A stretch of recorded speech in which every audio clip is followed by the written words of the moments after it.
the 2014 Atlanta Press Club Loudermilk Young Debate Series, brought to you from Georgia Public Broadcasting. Now, the race for the 12th Congressional District. Good evening, everybody. I'm Brad Means, co-anchor of WJBF's weekday newscasts in Augusta. We'd like to welcome you and our live studio audience to the Atlanta Press Club Loudermilk Young Debate Series, originating from the studios of Georgia Public Broadcasting here in Atlanta. This is the debate between the candidates for Georgia's 12th Congressional District. Now, the 12th Congressional District is in southeastern Georgia. Some of the larger counties there include Richmond, Columbia, Burke, even Lawrence County there. Let's meet the candidates, shall we? They are, in alphabetical order, Rick Allen. He's the president and CEO of R.W. Allen and Associates Construction Corporation in Augusta, Georgia. And incumbent John Barrow, currently serving his fourth term as congressman from Georgia's 12th Congressional District. And now let's meet our panelists. Meredith Anderson is an evening anchor for News 12 in Augusta. Walter Jones is a political reporter and news analyst for Morris News. And Michelle Worth is a reporter for 90.1 WABE. This debate will consist of 3 rounds. For more information on the rules, please visit atlantapressclub.org. Now, let's get started. In the first round, the candidates will be asked one question from a specific panelist, and one question will be posed to both candidates. Walter Jones, you get the first question for John Barrow. Good evening, and thank you for participating. Mr. Barrow, an issue in this campaign has been the percentage in which you have voted with the Democratic leadership of your party. What's the correct percentage? And more importantly, you have said that independence is what is important to you is not towing the line of either party. But how can voters be assured of that as long as there is a D behind your name? Sure. None of the percentages that have been offered provide a reliable guide as to how you vote, because you can cherry pick the statistics to say almost anything. For example, when my opponent says that I support and vote with President Obama 85% of the time, he's not telling the whole truth. He's counting votes in some years and not counting votes in other years. He's treating small points of agreement the same as big points of disagreement. That's why the people who watch Congress for a living, who are really close Congress watchers, never rely on this aggregate overall agreement statistic, because they know it's meaningless. When it comes to this president's positions, I've opposed the president's position on Obamacare, on gun control, immigration reform, you name it. That's why organizations like the Chamber of Commerce, the National Federation of Independent Businesses, and the National Rifle Association are endorsing me. If they agree with Rick's position on how I agree with the president, they'd be endorsing him. They're not endorsing him, they're endorsing me, because they know what he's saying about my record just isn't true. I'd like to respond to that, Walter, if I could. Go ahead, Mr. Allen. Yes, We'll just have to be fair to Mr. Barrow very quickly there, but yes. There will be opportunity for statements and rebuttals as we go forward. Okay, so we can't rebut at this stage? I'd hold off if I was you Okay, just now. all right, that'd be fine. All right, thank you, sir. Michelle Worth, it is your turn to ask Rick Allen a question. Mr. Allen, please tell us what you think of what Mr. Barrow said about his voting record.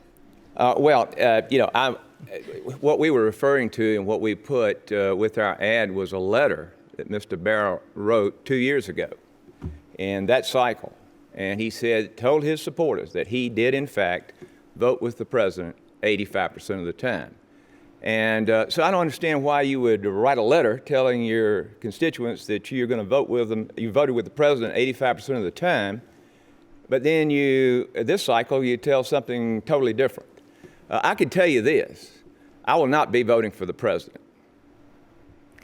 Meredith Anderson, it is your turn to ask a question, and you get to ask one for both candidates tonight. Hi, like Brad mentioned, I work for WRDW News 12 in Augusta. A lot of your voters, in fact, most of them are our viewers because we're from that area. And I wanted to put out to them, to the people who will be voting for either one of you, what do you want asked? And the whopping majority of those who reached out to me wanted to know about the ads. They say negative, negative, negative. Why? And they wanted both of you to respond to that. So, John Barrow, you get to go first. First off, I'm not responsible for the content of the ads attacking my opponent. The ads I put out talk about what I stand for and what I've accomplished. But I got to say, I share a lot of the concerns people have. Listen, my opponent's the one who's made his outstanding record as a private businessman, virtually his sole qualification for office. So naturally, people can have a lot of concerns when it turns out you've made a fortune off of dealing with a small number of repeat customers who aren't spending their money, they're spending taxpayers' money. People are even more concerned when some of these contracts have been set aside in courts of law because they were illegally entered into in the first place. Here's my level of concern. Here's where I go. When everything my opponent says about my record, which is a matter of public record that people can look up for themselves, but everything they question about his is something they can't find out anything about at all, he wants folks to take his word for it when he says everything's on the up and up as far as his record is concerned. But when everything I say about my record is demonstrably false, look, I ain't buying it, and I don't think anybody else is either.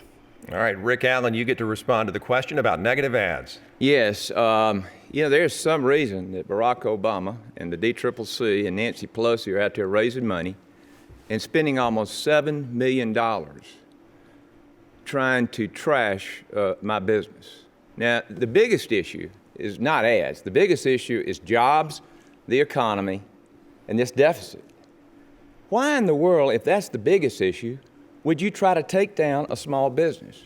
We're one of the most trusted businesses in the country.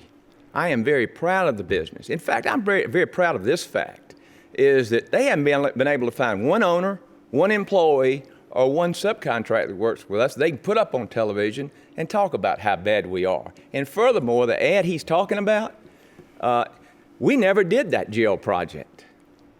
The one he's talking about, the lawsuit on. The low bidder was actually awarded the job. It's a total lie. And frankly, yeah, I'm sick of it. All of it is a bunch of lies, and we know why they're doing it, because they want to keep their boy in Washington.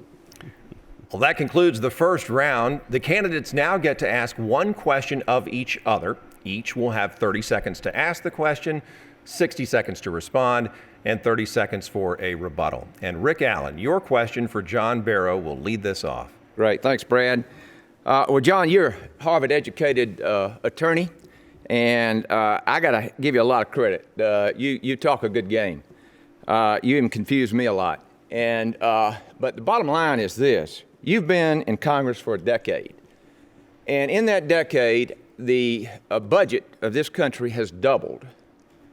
The deficit has more than doubled. We've got all kinds of security issues. You can't keep your doctor. Mr. You can't keep your health care plan. Real quick, Mr. Allen, Yes. question. And I would like for you to tell me when you're going to go to work. The reason the budgets have exploded is because Congress has no discipline, and Congress actually has an incentive to pass partisan budgets that aren't going anywhere and don't deserve to go anywhere. That's why I support real no budget, no pay legislation that would prevent Congress from getting paid unless they do their most basic job, which is enact through Congress a spending plan for the next fiscal year. That is Congress's number one responsibility. And as long as they fail to do that, as long as we're on automatic pilot, the deficits are going to pile up. That's why I support a balanced budget amendment. It's why I support no budget, no pay, real no budget, no pay that'll make Congress do their job. These are the reasons that things haven't happened. And they haven't happened because there are too many people like me. It's happening because there are too few people like me. Nobody thinks that the reason Congress is on this path right now that it's on is because they have too many bipartisan folks willing to work with folks on both sides of the aisle. It's because they have too few of me and too many folks like my opponent. Mr. Allen, your rebuttal to that. Well, the no budget, no pay is politics as usual. We had our own no budget, no pay bill, and my opponent voted against that bill. So there's a terrible lack of consistency there, and that's very disturbing. But furthermore, these are real issues: the jobs, the economy, and this deficit. There are folks who are having a difficult time out there, and they want a congressman who will go, get to work, and create jobs and grow this economy and get things done. All right, Mr. Barrow, now you get to ask Mr. Allen a question. Well, speaking of a negative ad, one ad that you've run against me, Rick, is one that criticizes me for voting against that so-called no budget, no pay law. In fact, your ad goes so far as to accuse me of lying when I claim to support no budget, no pay, but I voted against it when I had the chance to do so. So my question to you is direct and simple and straightforward. Would you have voted for the no budget, no pay law that you criticize me for voting against? How would you have voted? Yes, no, or present? I would have voted yes for that. Mr. Barrow, you can rebut that. I'm so glad we finally have a position, because let me tell you what that bill did that you've just voted for. What that bill did was it allowed Congress to not adopt a budget. It allowed Congress to keep on getting paid, and it allowed the debt ceiling to increase. That's what the whole bill was all about. So you just endorsed as your first official position a bill to raise the debt ceiling without anything to show for it. We need members of Congress who are paying attention, who aren't playing games, and are independent enough to do what's in the best interest of the district. If you are just joining us, this is the debate between the candidates for Georgia's 12th Congressional District. We will now go to our third and final round. In this round, our panelists will question the candidates until we run out of time. Meredith Anderson, you get the first question in this round. My question is for Congressman Barrow. And this comes from David in Augusta. One of our viewers reached out and he said, with a recent Gallup poll showing that 75% of Americans support term limits for both members of the House and Senate, why are you running again? First off, I believe in term limits, but I also believe in the term limits that our framers gave us, which is 2-year terms for the branch of government they wanted to be closest to the people. Here's the problem with arbitrary term limits. They aren't going to solve the real problem that's making Congress as unrepresentative as it is. Congress isn't as unrepresentative as it is because they have too many folks getting elected from the same place. Those folks actually do a pretty good job of representing their districts. It's their districts that don't do a very good job of representing the country as a whole. That's why I endorse and support redistricting reform. If we have more districts look at the rest of the country, we'll have more members of Congress who look at the national interests when they look locally and who look at the local interests when they deal with things nationally. That's what our framers intended. What we need to have is a system where the people choose their leaders rather than the politicians choosing their voters. That has to be fixed in any case, and nothing will really solve the problem with the House of Representatives until we do that. Walter Jones, it's now your turn to ask a question. Mr. Allen, one of the first opportunities for your debate, your opponent was organized by a Muslim center, and you refused to participate in that venue. Does that portray a religious bias and prejudice on your part? No, Walter, we never refused to participate in that debate. But you refused to participate in that location, and why is that? No, there was nothing that came from my mouth or from the campaign that refused to debate John Barrow anywhere, anytime. Why didn't it happen at the Islamic Center that day? All we did was basically we got a call that said, hey, we're moving it. And of course then Steve Crawford said that he was not going to be part of the debate. So we said, well, okay, what do we do now? And they said, well, it's going to be at the Columbia County. I said, okay, we're fine. We'll be there. Michelle Worth, it is your turn now to ask a question of one of our candidates. Mr. Barrow, you're on record as saying that you would repeal parts of the Affordable Care Act. Which parts would you repeal, and how would you improve the law? In lots of ways. First off, when my opponent tells folks that I voted against repealing it 24 times, some 24 times, he's not telling the whole truth. There have been more than 50 votes to repeal bits and pieces and parts of Obamacare, and I voted to repeal half of them. Listen, my policy is to repeal the parts that aren't working and to support those and keep those that do work. For example, I believe that we should end the employer mandate, the individual mandate, the provision that tells the IRS to decide what your insurance is going to cost and what it has to cover, the cuts to Medicare Advantage. These are all provisions that I've already voted to repeal or endorse the repealing of. The parts that I want to keep, though, unlike Rick, are things that do some good for folks, like the ban on pre-existing conditions. I don't think we should go back to the days when people would be discriminated against on the basis of pre-existing medical conditions. Look, I will support a repeal of the bill if we can replace it with something that keeps the insurance reforms we all need and want, even the ones that Governor Romney says we ought to keep, but gets rid of the rest. That's been my policy all along, and it hasn't changed one bit. Meredith Anderson, it is your turn to ask another question. Mr. Allen, this comes from Mike in Martinez. He wants to know what you would do to help veterans. Well, I'll tell you what I've done already. We have a very strong Veterans Committee in the district. And in fact, I spoke at the Veterans Convention in Macon on Saturday morning. And we talked about the issues that are facing them. I have actually been down and had a briefing at both the Augusta VA and the VA in Dublin. And I, the problems there can be fixed. They need a certain amount of autonomy to operate. The thing is, like all government, is top down, and we need the decisions to be made locally. But number one is we need to give our veterans every option for good care, and because our government's got our priority system upside down. Walter Jones, it's your turn to ask another question.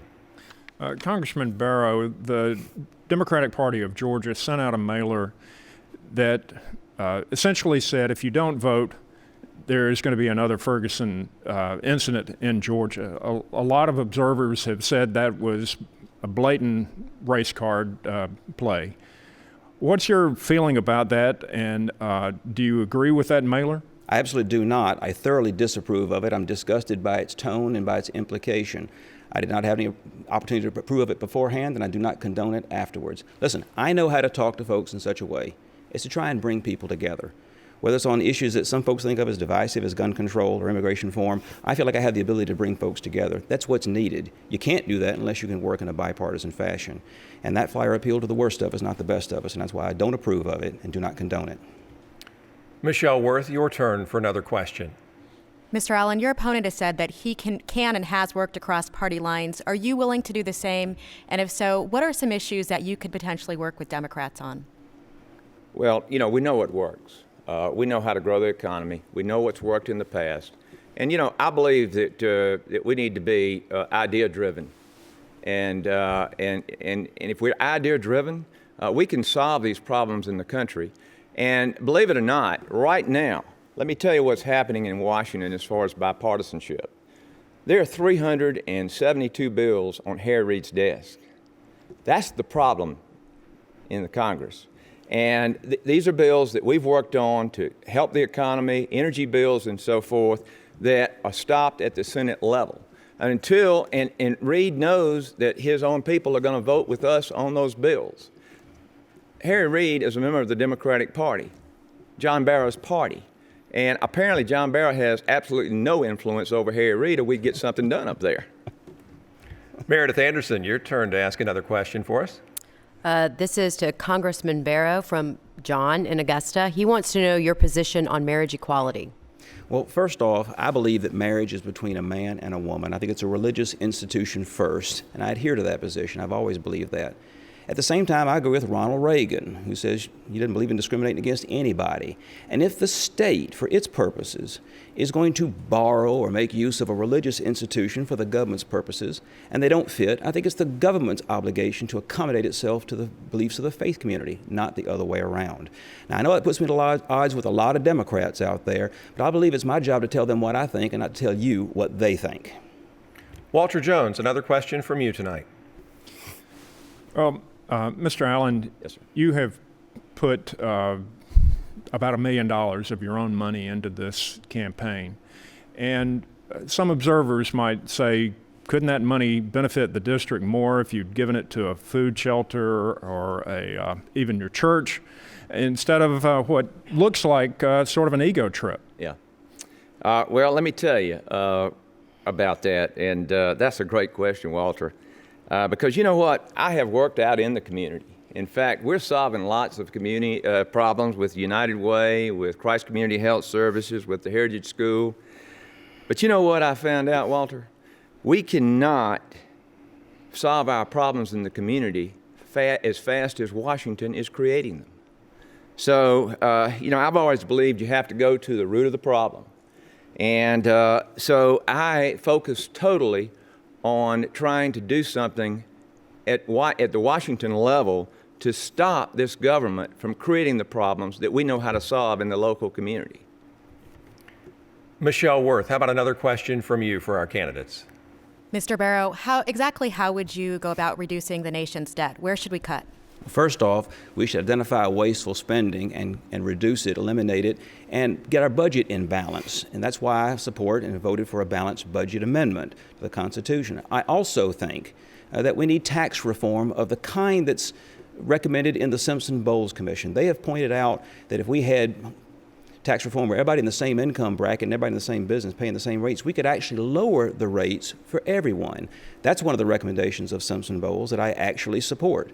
And finally, I think most importantly, we've got to work real hard to make sure that the regulators out there, either in the executive branch or in independent agencies, aren't smothering private business with a whole bunch of high-cost, extremely low-benefit ratio regulations.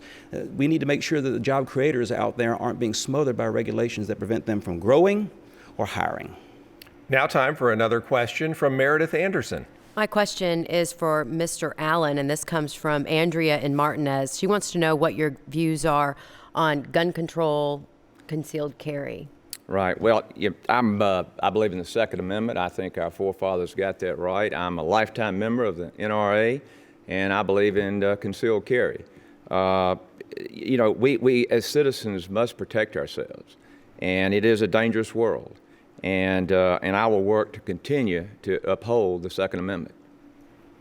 Now time for a question from Walter Jones. I'd like to hear from both of you. We began with a question about these ads, and a lot of these ads have been produced by groups from outside of Georgia. I'd like to hear each of you talk about one of these ads that has been produced by a group supporting you, making a claim that you repudiate, that you don't stand by. Start with you, Mr. Barrow. First off, I've already said that I don't approve of the content of any of the messages that I haven't put out, but I can't say that I distance myself from the concerns that have been raised about my opponent's business record, especially since they raised questions about appropriateness for serving in Congress. I don't know the messages all the other folks have put out, to be honest with you. I am responsible for the messages that I put out, though. Those are the messages where I say I approve this message. And I can say, and you can verify, that the messages that I've put out talk about what I stand for or what I've accomplished. And the only exceptions to that is when I'm responding to false charges made about my record by the opposition. And I think that's the way it ought to be for everyone. I tell you, if we didn't have all this outside money, it'd be much clearer who's running a positive campaign and who's not. After 2 months of solid bashing from my opponent, I hadn't mentioned my opponent once in a single ad. That's the gold standard for deciding what a positive campaign is and what a negative campaign is. And I choose to run a positive campaign. Mr. Allen? Yes, the ads, the outside ads, frankly, it's pitting one against the other. And as far as the ad that basically was run, the fact is John Barrow has only gotten one bill through the United States Congress, and he's been there a decade. And that was to rename a post office. I frankly think that's shameful. Well, that is all the time we have for our questions. Candidates will now have 60 seconds for a closing statement. By random selection, Rick Allen makes the first closing statement. Well, Brad, everyone, thank you so much, and I want to thank the Atlanta Press Club for having us again. It's been a great time to talk about the issues, and I love to talk about the issues, but I want to leave the voters with this, and this only. Let me tell you, on November 4th, you've got a big decision to make. Now, if you like the direction of the country, if you like what's going on in Washington, vote for my opponent. But if you want change, if you want job growth, if you want to grow this economy, vote for Rick Allen on November 4th. Thank you very much. John Barrow, you may now give your closing remarks. Thanks, Brad. In my time in Congress, I've earned a reputation as someone who can work with anybody, Republican or Democrat, to get things done by working together in a bipartisan fashion to come up with solutions that can actually be accomplished. And I'm proud of that. What I'm proudest of is the fact I've been designated as the most bipartisan member of Congress. And as far as this choice is concerned, I think the last thing we need to do is to replace one of the most bipartisan members of Congress with one of the most partisan candidates around. Look, I believe in creating jobs. I believe in accountability and accessibility. But if you want a congressman who's going to vote for you and put your interests above that of either party or both parties up in Washington, then I ask for your vote, and I'd be proud to have your support. Well, that concludes our debate, and we'd like to remind all voters that the general election is going to be held Tuesday, November 4th, and early voting is already underway. Our thanks to the candidates and to our panel tonight. Great questions from our journalists, and we'd also like to thank the Atlanta Press Club for arranging this debate. For more information about the Atlanta Press Club and all of the debates they're hosting this election season, please visit atlantapressclub.org. And this debate is going to be archived there. The debate will also be available on demand at gpb.org. The Atlanta Press Club Loudermilk Young Debate Series is made possible by a donation from R. Charles Loudermilk. Won't you please stay with us for the debate among candidates for United States Senate? I'm Brad Means. Thanks for joining us for the Atlanta Press Club Loudermilk Young Debate Series.